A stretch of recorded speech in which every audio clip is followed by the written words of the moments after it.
Hello दोस्तों, haunted YouTuber में आपका फिर से स्वागत है।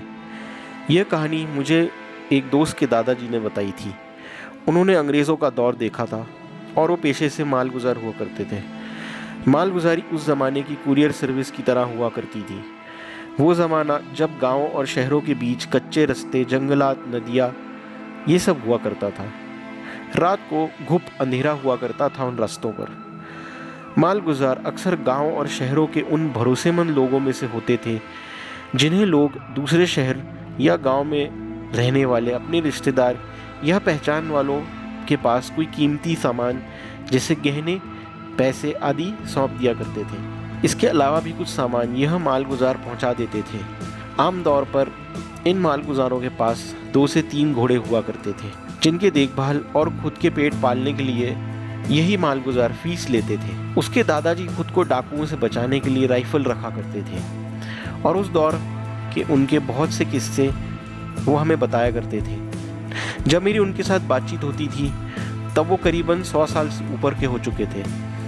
उनकी कदकाठी काफ़ी लंबी थी और अच्छी भी थी। डाकुओं से अपनी मुठभेड़ के अलावा वो अंग्रेज़ों और अपने गांव के बहुत से किस्से सुनाया करते थे। उन किस्सों में से एक मेरे जहन में इस वक्त आता है। एक दफ़ा वो अपने गांव से 5 गांव के पार एक कस्बे जा रहे थे, जो गांव से थोड़ा बड़ा शहर की तरह होता है उस तरह।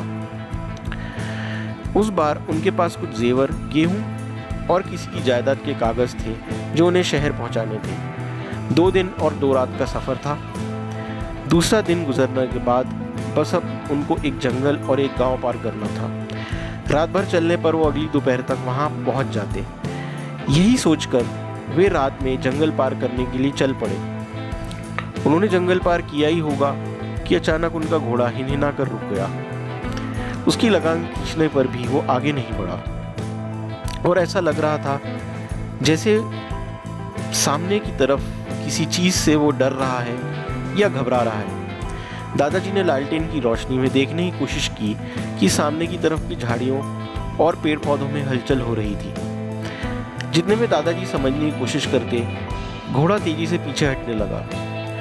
दादाजी ने कोशिश करी कि घोड़ा पीछे न हटके साइड से दिशा बदल के या घूमकर आगे निकल जाए, पर वो पीछे होता जा रहा था। कुछ 1 आधा मिनट ही बीता होगा कि उन झाड़ियों की तरफ से एक दर्द और गुस्से से भरी चीख सुनाई दी और दादाजी ने लालटेन की रोशनी में देखा कि झाड़ से आग में पूरी तरह से झुलसा हुआ आदमी उछल कर बाहर आया। उसके पूरे बदन से धुआं निकल रहा था और पूरे शरीर में दरारें थी जिसमें से अंगारे की धधक निकल रही थी। वो चिल्लाता हुआ उनकी तरफ दौड़ा। यह नज़ारा देख घोड़ा बिदक गया और उल्टी दिशा में दौड़ने लगा, लेकिन उस आदमी ने अपना हाथ लंबा करके दादाजी को बाजू से पकड़ लिया और खींच लिया और उन्हें घोड़े से गिरा दिया। उस आदमी का हाथ इतना गर्म था कि दादाजी का पूरा कंधा झुलस गया। जमीन पर गिरने के बाद दादाजी को उनके करीब आया और उनके सामने खड़ा हो गया। उन दोनों सुराख वाली जगहों से आग की छोटी छोटी लपटें निकल रही थी। अब वो झुलसा हुआ आदमी उनके पास और पास आने लगा। उसके जिस्म की गर्मी उनको अपने ऊपर महसूस हो रही थी। दादाजी ने उनके साथ ही ज़मीन पर गिरी लोडेड राइफल उठाकर उस आदमी पर दाग दी। उसकी छाती पर 2 बड़े बड़े छेद हो गए और उन छेदों में से आग धधकने लगी, लेकिन 2 गोलियां खाकर भी वो रुका नहीं और उसने दादाजी की राइफल उनके हाथ से छीन ली। उसके राइफल हाथ में आते ही वो राइफल पिघलने लगी और 2 टुकड़े में बंट गई। फिर वो आदमी उनके ऊपर आने लगा और दादाजी की छाती पर अपना जलता हुआ हाथ रख दिया, जिससे उनकी छाती भी झुलस गई।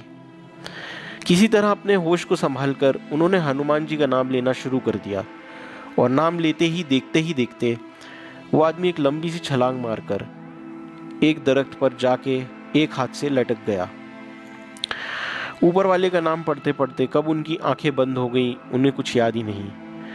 सुबह उनके घोड़े ने जब उन्हें चाटा तो उससे उनकी आंख खुल गई और उन्होंने देखा कि 2-3 लोग वहां उनको घेर कर खड़े हुए हैं, जो लकड़ी काटने का सामान साथ में वहां लेकर खड़े हुए थे। जिससे समझ में आ रहा था कि वो लकड़ी काटने वाले थे जो उन्हें जगाने की कोशिश कर रहे थे। जब दादाजी ने उन्हें पूरा वाकया बताया तो गांव वालों ने उन्हें रात वाले उस जले हुए आदमी की पूरी कहानी सुनाई। कुछ साल पहले उसी जंगल में एक डाकू अपना डेरा बनाकर रहता था। वहां से गुजरने वालों को वो लूट लेता था।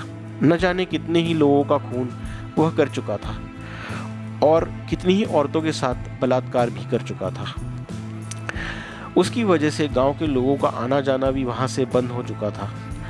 फिर एक बार गांव वालों ने परेशान होकर उसको सामने वाले पेड़ से लटका कर जिंदा जला दिया। ये वही पेड़ था जिस पर रात में वो झुलसा हुआ आदमी चढ़ गया था।